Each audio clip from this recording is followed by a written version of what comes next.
Bom dia, moçada! Tudo bem com vocês? Aqui quem vos fala é o professor Eugênio Bastos, canal Geogênio, a serviço dos alunos que gostam de estudar e passar em concursos. Moçada, vamos fortalecer o canal, se inscrevam no canal, dê aquele like, compartilhem o vídeo e ajudem o professor Eugênio Bastos a democratizar o ensino da geografia. Moçada, no nosso encontro de hoje, iremos analisar a segunda parte da prova da SpaceX de 2014. Então, vamos dar início à análise das questões que faltam. Espero que vocês possam gostar dos comentários a respeito dessas questões. Vamos lá, moçada? Vamos juntos e misturados. A questão número 7. Em 1989, o coeficiente de Gini atingiu no Brasil um pico de 0,636. Depois disso, apresentou reduções quase constantes, registrando 0,543 em 2009. O coeficiente de Gini foi criado no século XX por um italiano e ele mede o nível de desigualdade de renda nos países. O índice de Gini, ou coeficiente de Gini, como é chamado, ele varia de 0 a 1. Quanto mais próximo do 1 estiver, maior será a desigualdade na distribuição de renda. Então, quando o coeficiente de Gini começa a diminuir, é porque a desigualdade na distribuição de renda também está diminuindo. Então, nesse período que foi citado no enunciado da questão, nós tivemos uma ligeira melhoria na questão da distribuição de renda em nosso país. Posteriormente, a situação começou a piorar de novo. Então, nos últimos anos, o coeficiente de Gini, tem registrado um aumento do índice, fruto, claro, do desemprego, da crise econômica, do empobrecimento da população, enfim. Então, a desigualdade na distribuição de renda no Brasil voltou a aumentar nos últimos anos.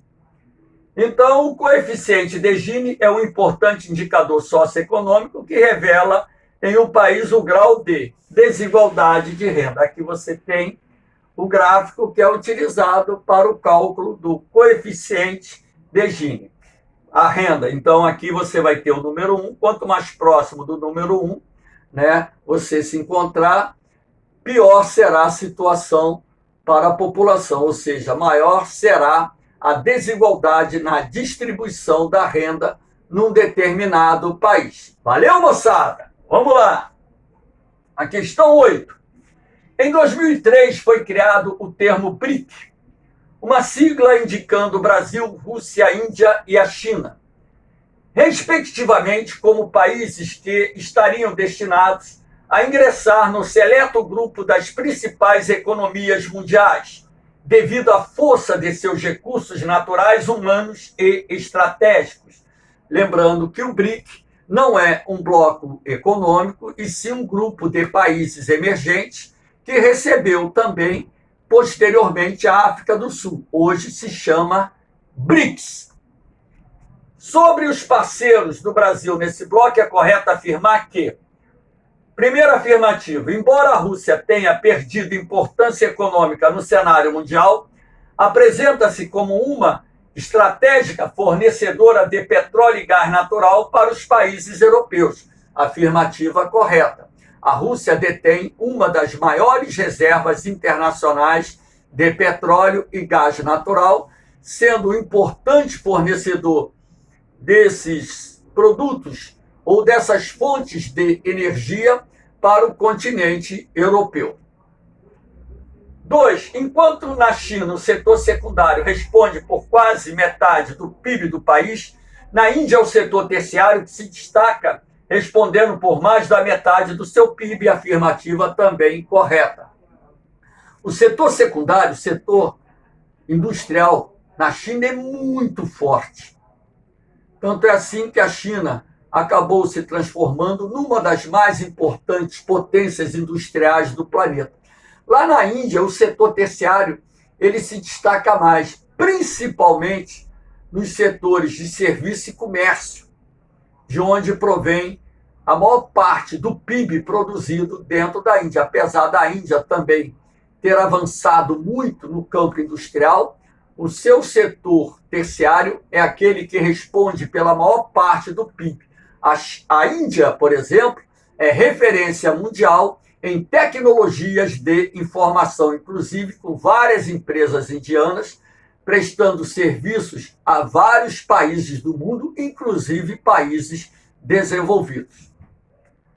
3. A competitividade da economia chinesa está fortemente relacionada à vasta reserva de mão de obra barata, ao seu enorme mercado consumidor potencial e às reformas políticas democráticas promovidas pelo Partido Comunista, sem as quais seria inviável a atuação do grande capital. O erro dessa afirmativa está aqui, reformas políticas e democráticas. A China iniciou um amplo programa de reformas econômicas em 1976, quando então o país começou a abrir a sua economia para o capital internacional através da implantação das zonas econômicas especiais, as ZEEs. E de lá para cá, a China tem se destacado no cenário internacional como uma das economias, se não a economia que mais cresceu no mundo. Então, a afirmativa aqui está errada, porque reformas democráticas não foram realizadas na China.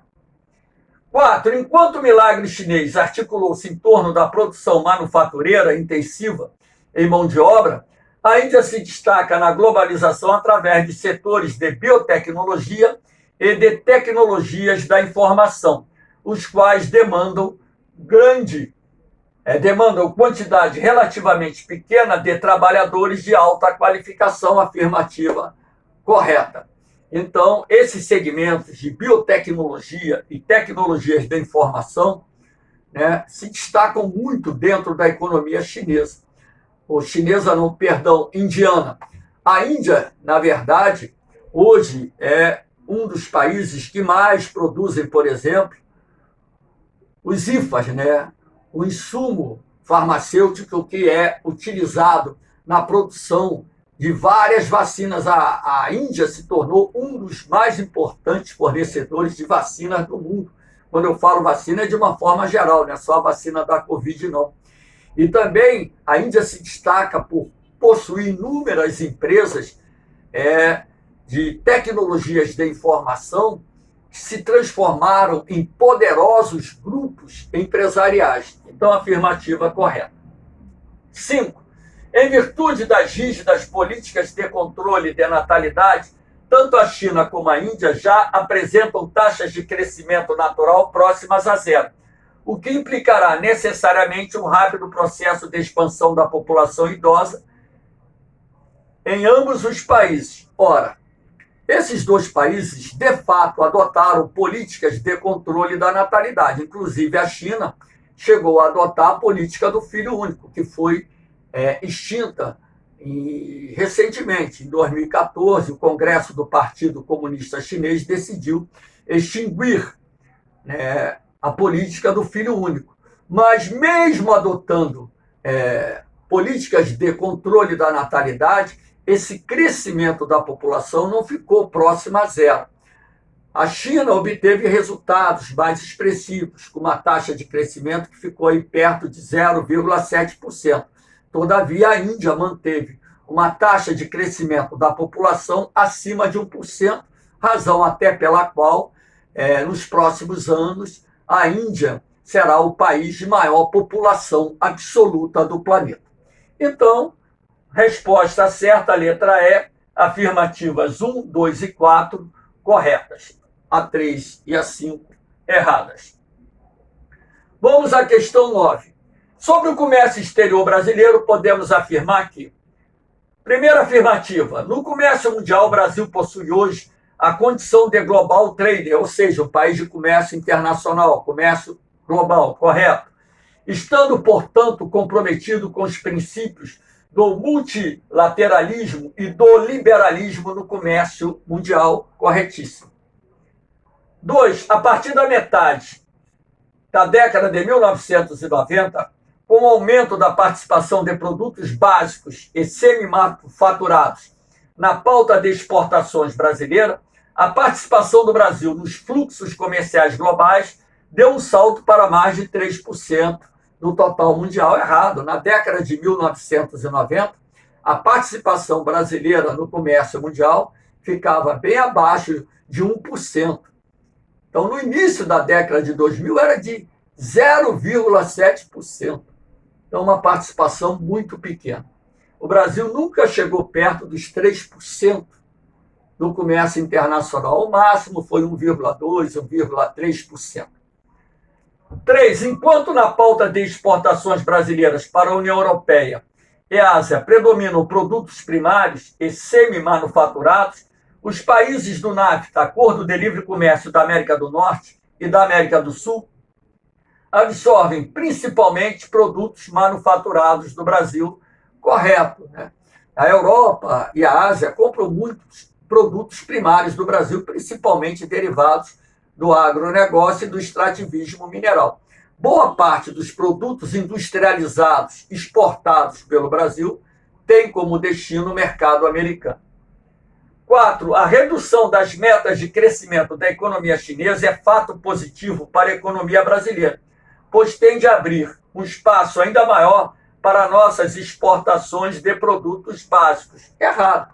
Ora, se as projeções de crescimento da economia chinesa indicarem um crescimento mais lento, isso será ruim para a nossa economia, para nossas exportações, visto que o Brasil mais exporta para a China são produtos primários, não só aqueles derivados do agronegócio, como, por exemplo, a soja, como também matérias-primas, como minério de ferro, como petróleo e por aí vai. Então, afirmativa errada. 5. O Mercosul responde por cerca de 40% das exportações brasileiras, o que revela a forte dependência comercial do país em relação ao bloco e justifica o aumento dos investimentos privados brasileiros nos países do Mercosul. Errado. O Mercosul não participa, nunca participou com 40% das nossas exportações. O Mercosul, no seu conjunto, tem até um papel importante no comércio externo brasileiro, mas não chega a esse patamar de 40%. Está bem acima daquilo que nós, de fato, comercializamos com os países do Mercosul. Então, a resposta aqui, letra A, afirmativas 1 e 3, corretos. Vamos à questão de número 10. Segundo Meleadas, com a venda de produtos a preços mais baixos que o custo de produção, a União Europeia foi uma das responsáveis pela regressão da agricultura de produtos alimentares básicos da África subsaariana, conduzindo esses países a uma situação crítica de insegurança alimentar ou de dependência de importação. A essa prática econômica chamamos especificamente de dumping. Letra B. O dumping ocorre quando as empresas vendem os seus produtos por um preço abaixo do custo de produção. Isso de forma a proteger os produtores locais e também de forma a ampliar a participação dos seus produtos no mercado internacional. Só que a prática do dumping é lesiva aos interesses de outros países, como exemplificado aqui na África subsaariana, que perde lá os produtores rurais competitividade e torna esses países dependentes da importação de alimentos procedentes, por exemplo, das nações que compõem a União Europeia. O dumping é considerado crime econômico em vários países do mundo. Por curiosidade, a prática do dumping é considerada crime até mesmo aqui no Brasil. Valeu? Então, resposta à letra B. Questão 11. Nas últimas décadas do século XX, o número de imigrantes internacionais aumentou de forma significativa por causa das disparidades econômicas entre os países. Sobre as migrações no contexto da globalização, podemos afirmar que, primeira afirmativa, a globalização tem facilitado as migrações, devido tanto à redução do custo dos transportes quanto à expansão dos meios de comunicação. Dentro desse contexto, corretíssimo.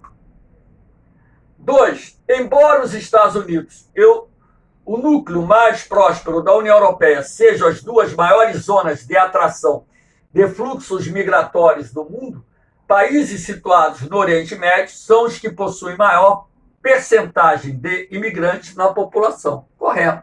Tu vai no Kuwait, na Arábia Saudita, Emirados Árabes, Bahrein e outros países da região, Catar e por aí vai, na composição da população desses países, o percentual de imigrantes, em muitos casos, chega a superar 50% de toda a população existente. Então, a afirmativa está correta. Os 2 correta, já sabemos que a resposta é a letra C. Vamos ver o erro da 3. A crescente necessidade de mão de obra imigrante por parte da Austrália tem levado esse país a estimular a imigração através de políticas imigratórias menos seletivas. Errado. Apesar da Austrália atrair imigrantes, os imigrantes que eles permitem ingressar no país são representados por mão de obra qualificada. Então, a Austrália tem um processo seletivo rigoroso e não é qualquer pessoa que consegue ingressar naquele país. 4. No México, o recebimento de remessas financeiras de seus milhares de emigrados constitui uma das maiores fontes de divisas do país. Sim, milhões de mexicanos vivem lá nos Estados Unidos, muitos dos quais enviam parte do que ganham para os seus familiares que vivem no México. Isso, no seu conjunto, se transforma numa importante fonte de divisas para o país. 5. As restrições cada vez mais rígidas impostas pelos países desenvolvidos à imigração clandestina, aliada à constante vigilância de suas fronteiras, tem impedido o crescimento do número de imigrantes ilegais no mundo. Tem impedido o crescimento do número de imigrantes ilegais no mundo, pode estar criando barreiras, obstáculos, dificultando o acesso de entrada nos Estados Unidos, na União Europeia, mas não tem impedido, porque imigrantes continuam chegando lá e continuam chegando em outros países do mundo. Então, a afirmativa está errada. Resposta correta, a letra C, 1, 2 e 4. Vamos à última questão. Observe o climograma de uma cidade brasileira e considere as alternativas relacionadas a essa imagem pertence à questão. Primeira afirmativa, o clima representado é denominado equatorial. Opa, olha a linha de temperatura aqui.